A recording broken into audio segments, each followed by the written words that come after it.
Today is Wednesday, November 6th. It's the morning after Election Day, and enough key swing states have gone to Trump already that it's looking like he'll head back to the White House. Also, we now know which party will have control in the Senate and which states voted for and against abortion rights.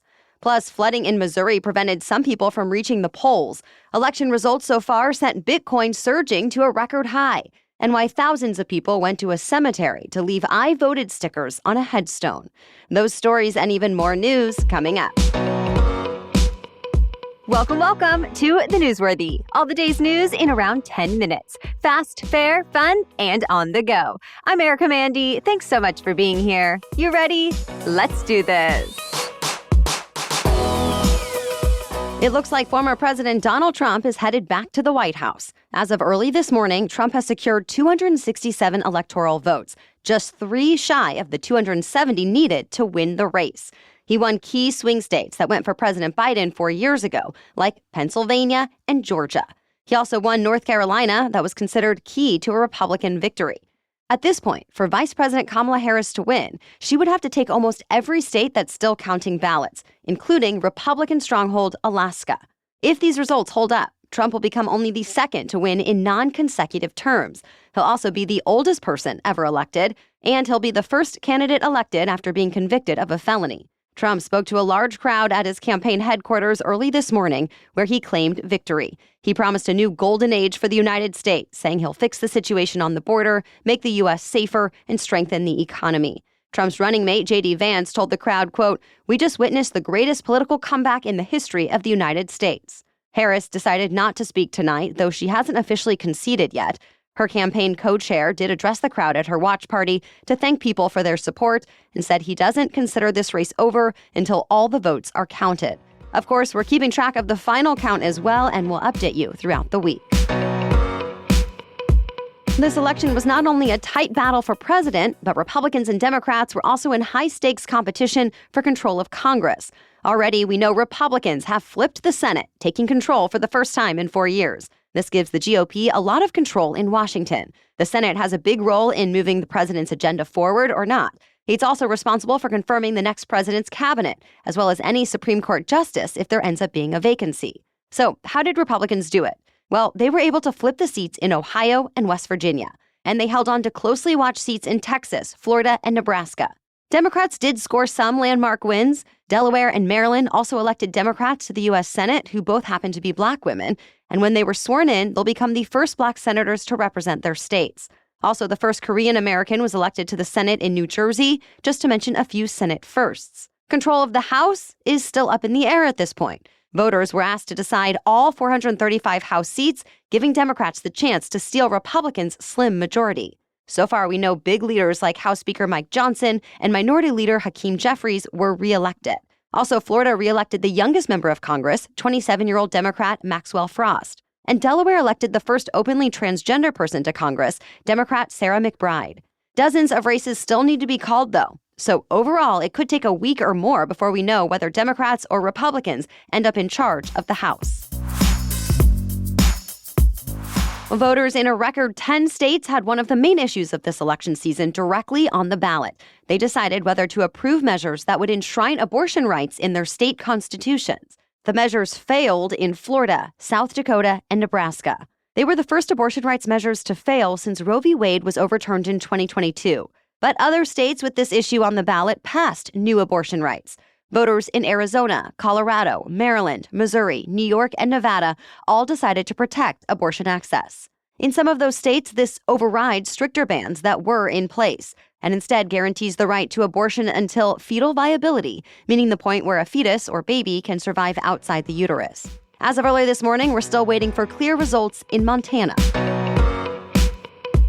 While there were a handful of arrests and technical issues on Election Day, there were not any widespread voting problems or violence reported, though there were some threats. The FBI says dozens of fake bomb threats came from Russian-linked email domains and targeted polling locations in several states. Some in Georgia even decided to evacuate briefly. The FBI also said Russia is likely behind fabricated videos that have been circulating online in recent days. For example, a couple of fake videos that falsely claimed to be from the FBI warned of voter fraud that didn't really happen. Another told people to vote remotely because of a possible terrorist attack that, again, was not real. U.S. intelligence agencies have said Russia, China, and Iran have been peddling fake videos at a rate never seen before, and they'll likely continue to do so now through the inauguration in January. Well, Bitcoin surged overnight, hitting an all-time high as cryptocurrency investors felt optimistic about the election results so far. The price of Bitcoin hit more than $75,000, topping its previous peak from March. On the campaign trail, former President Trump had promised to end a regulatory push and even said he would make the U.S. the, quote, crypto capital of the planet. That said, Bitcoin and crypto more broadly are known for their volatility. All right, we have more news for you still coming up. But first, this episode is brought to you by BetterHelp. You know, with such a contentious election season, I do want to take a moment to say thank you to everyone still being kind to each other, even when you're stressed out or disagree with someone. This month is all about gratitude, and I'm trying to return to what and who I'm thankful for, especially when things feel chaotic and overwhelming. And that actually gets me back to a place where I can be kinder, both to others and myself. Yes, especially myself, because if you're like me, you probably don't thank yourself quite enough. I've learned in therapy that being kind to myself and feeling grateful are two of the best things I can do for a calmer, happier life. So if you're thinking of starting therapy, which I highly recommend, you might consider giving BetterHelp a try. It's entirely online. It's designed to be convenient, flexible, and suited to your schedule. Just fill out a brief questionnaire to get matched with a licensed therapist, and you can switch therapists anytime for no additional charge. Let the gratitude flow with BetterHelp. Visit BetterHelp.com/newsworthy today to get 10% off your first month. That's BetterHelp, HELP.com/newsworthy. Now back to the news. Well, heavy rain over 2 days in parts of Missouri led to flash flooding on Election Day, preventing some voters from reaching polling places. And even worse, sweeping vehicles off the road and turning deadly. The storm system that caused widespread damage in Oklahoma over the weekend moved into Missouri over the past few days. It dumped 6 to 10 inches of rain on parts of the state. Reports say at least 5 people died, including a couple in their 70s who served as election poll workers. Emergency operations in St. Louis will remain in place at least until Saturday, as storm conditions and flooding are expected through the end of the week. Meanwhile, the newest hurricane could bring heavy wind and rain to parts of the U.S. What was Tropical Storm Raphael is expected to make landfall in Cuba as a Category 2 hurricane today. And while the storm will likely weaken as it travels across the Gulf of Mexico, and its exact path is still uncertain, meteorologists say Raphael will likely bring heavy rain and winds to the Florida Keys, where there's a tropical storm warning. They say states on the Gulf Coast, like Texas, Louisiana, and Alabama, should be prepared for potentially heavy rainfall later this week. States like Georgia and North Carolina may also feel some impacts, even as they continue to recover from Hurricanes Helene and Milton. There's a record number of renters in America, and that number is growing 3 times faster than the number of homeowners. A report from the real estate site Redfin found more than 45 million people rent across the nation. And even though there are more homeowners, 87 million of them in the U.S., that number increased by less during the same period. A few factors help explain the growth in the number of renters.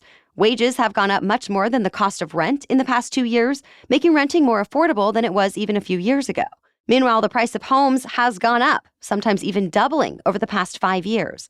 And despite a recent Fed cut, interest rates have stayed high, making large loans like mortgages less appealing to potential buyers. Construction has also played a role. Multifamily units are being built at a record pace, and they tend to be rentals. One of Redfin's economists pointed out that younger generations may not value home ownership as much as older generations, so we may continue to see rental numbers rise in the years ahead. The Instagram famous squirrel has been euthanized, and it's causing controversy across the country. Peanut the squirrel became popular online over the past 7 years, picking up more than 500,000 followers. His owner rescued him after he says Peanut's mom got hit by a car. But last week, New York's Department of Environmental Conservation seized the squirrel, along with a raccoon named Fred. Officials said they had received multiple reports from neighbors expressing concerns that the animals might spread rabies. And it is illegal in New York to keep wild animals in your house. But Peanut's owner called the official response excessive, saying several officers raided his house as if he were a drug dealer. Online fans of Peanut were also upset, and tens of thousands signed a petition calling for his return. Then, state officials said Peanut and Fred had to be euthanized to test for rabies, adding that one person was bitten by the squirrel during the investigation. So far, they haven't shared the results of that test. Since Peanut died, a GoFundMe to benefit an animal sanctuary has raised almost $200,000 in the squirrel's honor. American voters honored a woman who helped make voting possible for women more than 100 years ago. Thousands of people left their I voted stickers on Susan B. Anthony's headstone to honor the suffragettes' historic and illegal vote in the 1872 presidential election and her lifelong fight to give women the right to vote. Her home is now a museum and a polling station, and for the first time this year, Anthony's home also served as an early voting location. Well, that's it for the main news today, so now it's time for Work Wednesday, when we break down one interesting career or work-related news story every Wednesday. But first, a quick break. Can you believe it's November already? The weather has been a bit all over the place, but we've definitely had some cooler days where I live. And I know some other places that have already gotten snow. Well, saying goodbye to the summer feels easier when I can slip into a cozy sweater from Quince. Quince is known for their Mongolian cashmere sweaters from just $50. And I love all the items I've gotten from Quince, like my washable silk tank and organic cotton blazer. I love having high-quality pieces without having to feel guilty for buying them, because all of Quince items are priced 50 to 80% less than similar brands. How? By partnering directly with top factories and cutting out the cost of the middleman, which passes the savings on to us.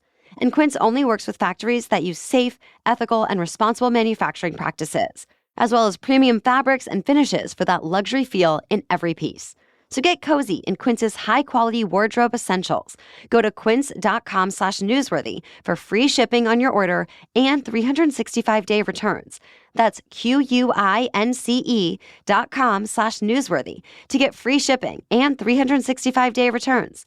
Quince.com/newsworthy. Okay, now back to Work Wednesday. So which is best, remote work, in-office work, or a mix of both, known as hybrid? One company decided to run an experiment and gather the data.